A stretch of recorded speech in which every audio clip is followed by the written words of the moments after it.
Betrayal in the Sultan's Tent, The Tragedy of Prince Mustafa.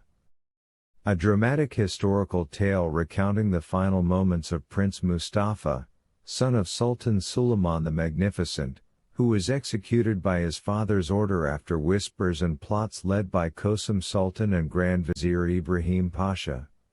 Torn between the threat of civil war and loyalty to the empire, this story reveals the dark corridors of Ottoman power and the heavy cost of ambition. In the gloomy spring of 1553, a heavy silence loomed over the Ottoman army camp in Konya. It was not the silence of peace, but that of an approaching storm. Whispers filled the tents. Will Prince Mustafa confront his father, the Sultan, on the battlefield? Prince Mustafa was beloved by the soldiers, a noble warrior with dreams of the throne. But he didn't know that his dream had become a curse. Years earlier in Topkapi Palace, Sultan Suleiman's consort, Qasim Sultan, was weaving her web with the patience of a scorpion. She was the mother of other princes and feared that if Mustafa took the throne, her own sons would be cast aside. She whispered to the Sultan, "Do you know the prince corresponds with the Safavids? I warn you, my lord, betrayal begins with letters and ends with the sword."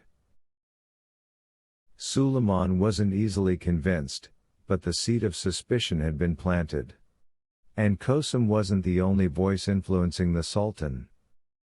Grand Vizier Ibrahim Pasha, Suleiman's companion since youth, saw Mustafa as a threat to the stability of the empire. Though competent, the prince was surrounded by ambitious men. Behind a mask of loyalty, Ibrahim advised the Sultan, "It is either Mustafa or civil war, my lord." And so, in the shadows of the empire, words became more dangerous than blades. The prince was summoned to his father's imperial tent in Konya. He didn't hesitate, though something in his heart whispered danger. He entered the tent with pride and knelt in respect. In a heartbeat, the eunuchs entered, silk cords in hand, wrapping them around his neck. The prince cried, "Kill me with my sword, not like a thief."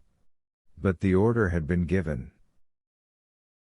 The prince died, and outside the tent, the soldiers wept, not in rebellion, but in sorrow.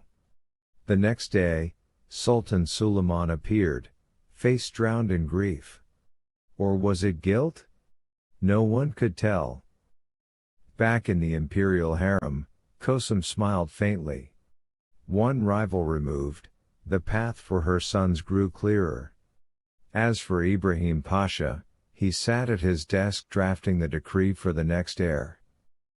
But history does not forget. It would be said that Sultan Suleiman, the just ruler, killed his son unjustly. That Qasim, with a face of beauty, had a mind of fire. And that Ibrahim Pasha chose the state over blood. Thus ended the life of Prince Mustafa, not by an enemy's sword, but by betrayal from within.